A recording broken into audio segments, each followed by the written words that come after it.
Adventures of Ozzie and Harriet, starring the entire Nelson family, Ozzie, Harriet, David, and Ricky. Here is Ozzie, who plays the part of Ozzie Nelson. And, of course, his lovely wife, Harriet, as Harriet Nelson. The older of the Nelson boys, David, appears as David Nelson. And his younger brother, the irrepressible Ricky, played by Ricky Nelson. The Nelson's next-door neighbor, Thorny, is played by Don DeFore. Do we have any books on dog training, Pa? Dog training? No, I don't think we do. Your mother just uses psychology on me. Don't tell me somebody's giving you a dog. Well, it's for Mr. Thornberry's dog. Oh, since when do Thornberrys have dogs? Well, they don't, not exactly. See, it belongs to Mr. Thornberry's brother-in-law. He's keeping it for a few days. He told me he'd give me $1 for each trick I could teach him. The dog, that is. Well, it sounds like an easy way to make some money. Oh, I'm not so sure. Knowing Thorny, there must be a catch somewhere. Did you ever try to train a dog, Pa? Well, remember I told you when your Uncle Al and I were small boys, we used to have this bulldog named Tiger, and we taught him a few tricks. Like what?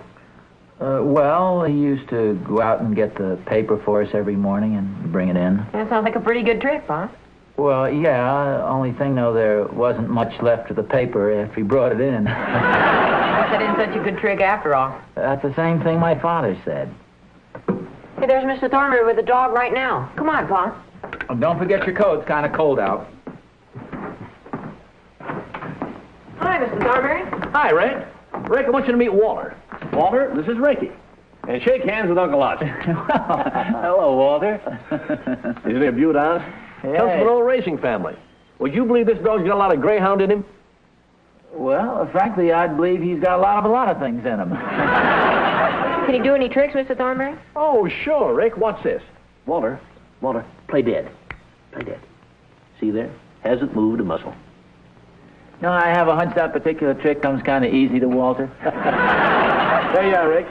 And remember, every trick you teach him, you get $1. Thanks, Mr. Thornberry. Come on, Walter. Now, there goes a real intelligent dog. Look at the way he steps smartly along. Head held high. Thorny, you've pawned the dog off on us. Be satisfied, will you? Don't overplay it. I don't know what makes you so suspicious of me, Oz.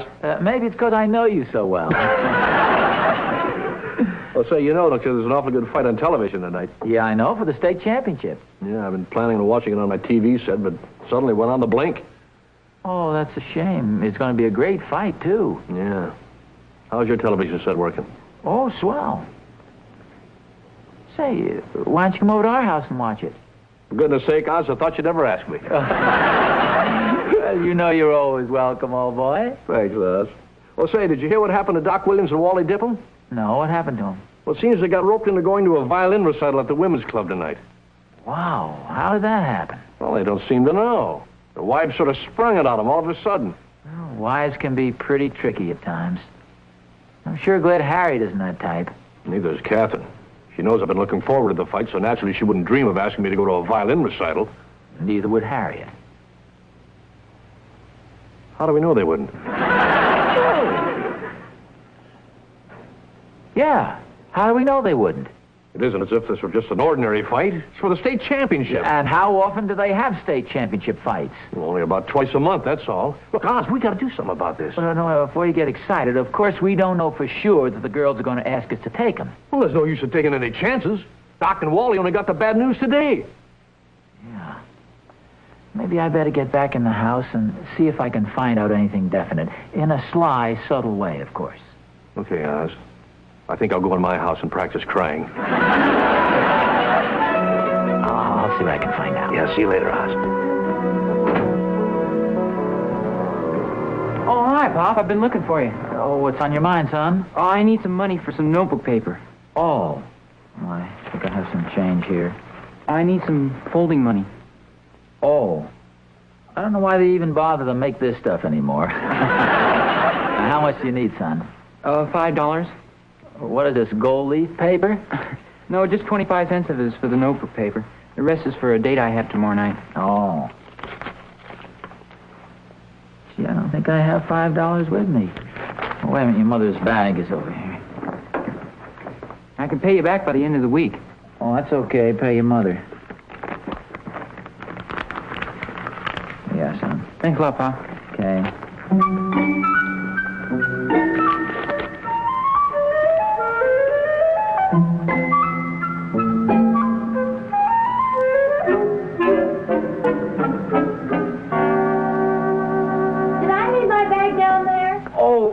Yes, it's right here, Harriet. I took $5 out of it. David wanted some money for a date, and he wanted to buy some notebook paper for his violin recital. Violin recital? I must have violin recital on the brain. Thorny told me the most amazing thing. There's a violin recital in town tonight. Yes, I know. Listen to this, Harriet. Doc Williams and Wally Dipple have to go to the darn thing. Their wives are dragging them to it. Just sprung it on them at the last minute. Well, it's supposed to be very good. Yes, I know, but there's a state championship fight on television tonight. I said to Thorny, boy, am I lucky to have a wife like Harriet. Imagine tricking their husbands into taking them to a violin recital. Well, what makes you think they were tricked into it? Why else would they go to a thing like... But I don't have to worry about you, dear, because you're more than just a wife. You're a pal. Thank you, dear, for being just you. Ozzie? I want to see Thorny. You did give the $5 to David. Oh, yes. I want to see Thorny about something. Thorny? Hi, Oz. What'd you find out? Well, it's not too encouraging. I found 4 tickets to the violin recital in Harriet's bag. Evidently, the Nelsons and Thornberrys have some plans for tonight. I was afraid of that. Now what do we do? There's a possibility Harriet may not have the nerve to go through with it. See, I did quite a bit of fast talking. She doesn't know I saw the tickets. What'd you say? Well, I just used a little psychology. See, in a case like this, the idea is to keep a woman off balance. Like a boxer. Jab, dance away. Jab, dance away. Well, that might be okay with Harriet, but Catherine's got a murderous left hook. Of course, you know, there's a possibility we could get to the concert and back in time to see the fight. The main event never starts until 10 o'clock. Are you kidding, Oz? Have you ever been to one of those recitals? Well, it takes those guys an hour and a half just to rousing up the bull. We'll be there till midnight. Yeah. Of course, as I say, Harriet may not go through with it. But if I do say so myself, I did quite a bit of fast talking. At least, let's say I stalled it off for a while. I don't know, Oz. Women are fiendishly clever. She may have seen through this whole thing. Yeah, that's a possibility. You know, sometimes they're like a toy with you, like a cat with a mouse. That's for sure. Only this time, the mice are going to outsmart the cat. Sit up there. Stay there. Walter. Sit up. Stay. Shake hands. Shake hands. Shake hands. Shake hands. Shake hands. Walter.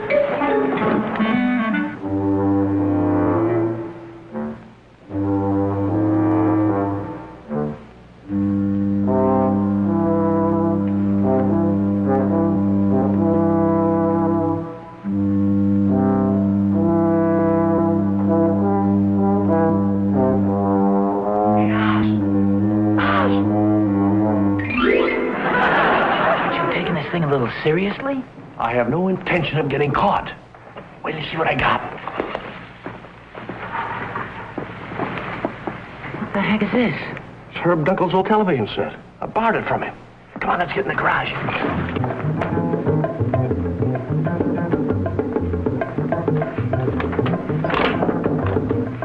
What do you figure on doing with that?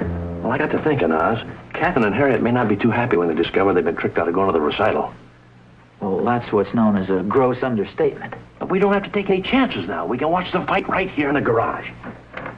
You mean to say you can actually rig this thing up? Certainly. Got the aerial here and everything. Last time Catherine got mad at me and I wanted to watch something on television, you know what she did? She painted the screen black.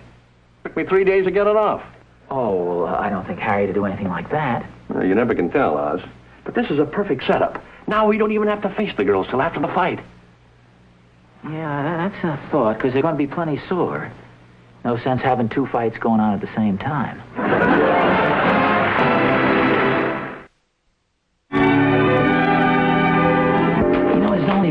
worries me about this whole deal. We have to be back in the house for dinner. I know, Oz. That part of it had me worried, too. But it's all in just being one jump ahead of the girls. You understand how the feminine brain works, don't you? No, I don't think I do. Do you? Well, vaguely. Anyway, I know how Catherine always tries to soften me up for something. Well, how's that?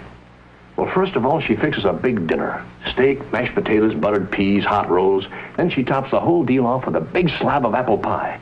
Then while I'm slumped there in a glassy-eyed stupor, she springs a trap on me. They're crafty. There's no getting away. Well, the only thing we can do is to start talking at the beginning of dinner. And talk and talk and talk. Don't give the girls a chance to get a word in edgewise. Then as soon as dinner is over, right out of the house. Right. Just stagger out of it as fast as you can. We're really going to put one over on them this time. I think that was probably my grandfather's favorite joke. And for some reason, it always puts me in mind of Hamlet's soliloquy. I'd like to recite that for you now. I recited it earlier at the beginning of dinner, didn't I? Oh, Harriet, may I say this was a delicious dinner. It was just wonderful, Oh, dear. well, thank you, dear. Was the steak all right? Oh, just perfect. I hope there weren't too many lumps in the mashed potatoes. No, the mashed potatoes were perfect, and the hot rolls and the buttered peas. It was just a wonderful dinner. Yeah, it sure was, Mom. Mom, can I be excused? I got to get back to Walter. Oh, wait a minute, Rick. Oh, I'd like to be excused, too, Harriet. Well, now you stay right where you are because I got a surprise for you. Well, I want to see Thorny about something. Look, your very favorite, apple pie. Oh, and this looks delicious, Harriet. Well, I hope it turned out all right. Mmm. Well, it sure smells good. Well, I think I'll take this outside and eat it out there. Well, where are you going? I want to see Thorny about something. The dinner was delicious, Harriet. Thanks for everything. Is it my imagination or was your father unusually talkative tonight? Yeah, he sure was. I couldn't get a word in all through dinner. Seemed to be in such a hurry, too. He rushed out of here without even putting his coat on, and it's cold out tonight. Well, I sure wish Walter was that lively.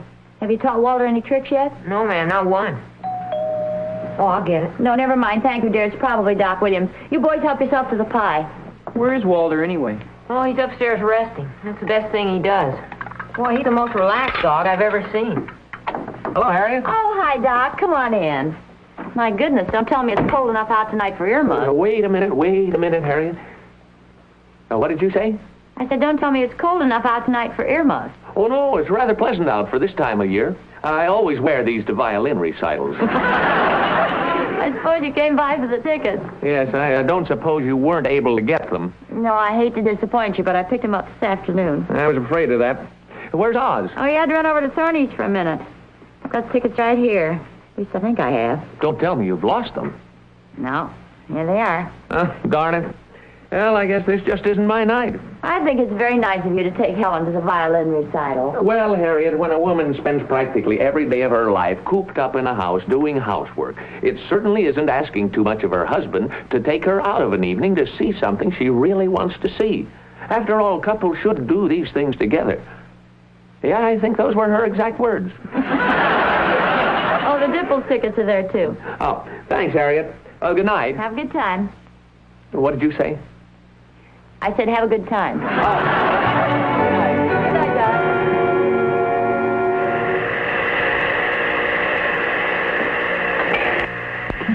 Picture on this darn thing. Wait a minute. I hear voices. How's I? No. Voices from television set. They're coming in clearer.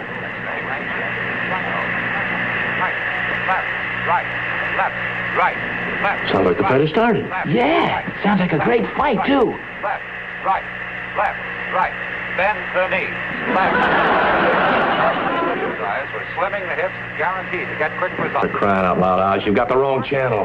This is the channel you told me. Oh, no, here, let me take a whack at it.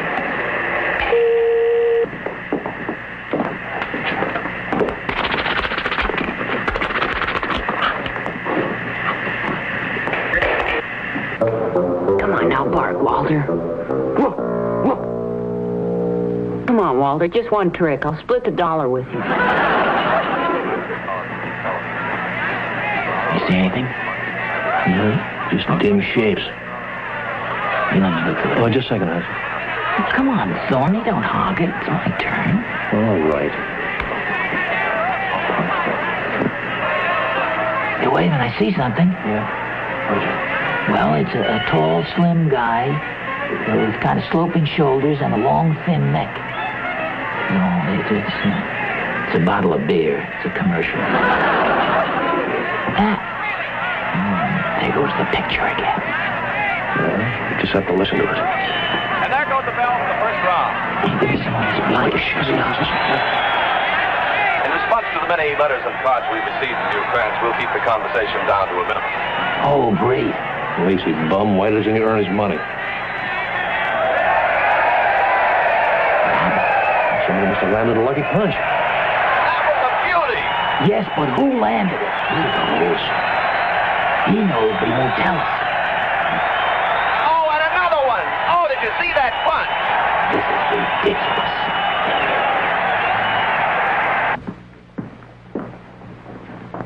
Rick, have you seen your father? Oh, I think he's over at the Thornberrys, Mom. No, I just phoned Mrs. Thornberry, and she says she hasn't seen him all evening. Mr. Thornberry's disappeared, too. Mom, do you know where Pop is? No, I don't, dear. I was just asking Ricky the same thing. Well, the fight's on, and I know he wanted to see it. Well, I can't imagine where he is. He can't have gone very far because his coat's over here. Hey, I bet you Walter could find him. Walter, you put him in the kitchen, and he couldn't find his way back to the living room. I don't know. He looks like a bloodhound to me. Oh, Ricky, are you kidding? I bet he could find Pop. Hey, Mom, could I have Pop's coat? I'm going to watch the fight. Come on now, Walter. Find the pants to this coat. Whoa. The crowd's going crazy here at the stadium. Great. Hey, wait a minute. The picture's coming in again. You see? Yeah, I can see two guys in the ring. One guy's holding the other guy's hand up. How do you like that? The fight is over. Oh, great. We missed the whole thing. Missed the whole darn fight.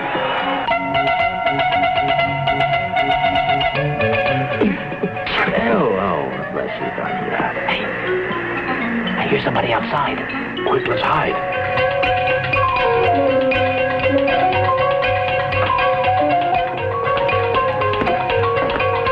Nobody's in here, Mom.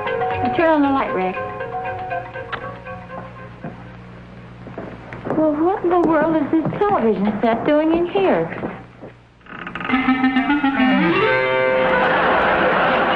Walter found you, Mr. Thornberry. That's a pretty neat trick, isn't it? What are you two guys doing up there? Yeah, Harriet, for goodness sakes, if you wanted me to go to a violin concert, why didn't you just come out and say so? You didn't need to feed me that big dinner and to come out here and stick the bloodhounds on me. Well, what makes you think I want you to go to the violin recital? Oh, come now. I found the 4 tickets in your bag.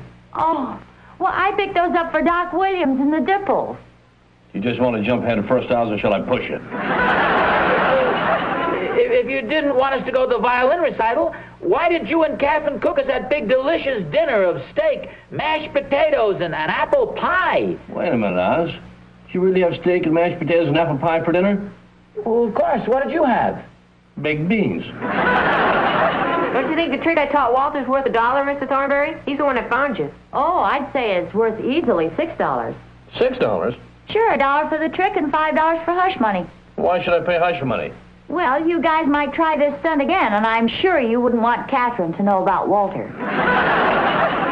Pay the $6.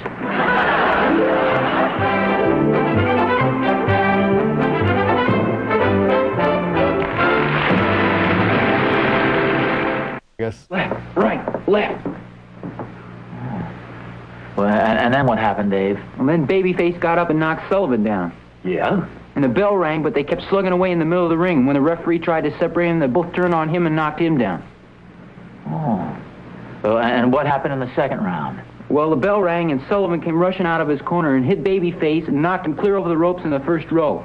Then Babyface climbed back in the ring and knocked Sullivan over the ropes. And then they went into a clinch, and when the referee tried to separate them, they both turned on him and knocked him down. Oh, yeah, and then Kid Sullivan's manager got in a fist fight with a couple policemen. And when the announcer ran across the ring, he hit his head on the microphone. Just sounds like a run-of-the-mill fight to me, Thorny.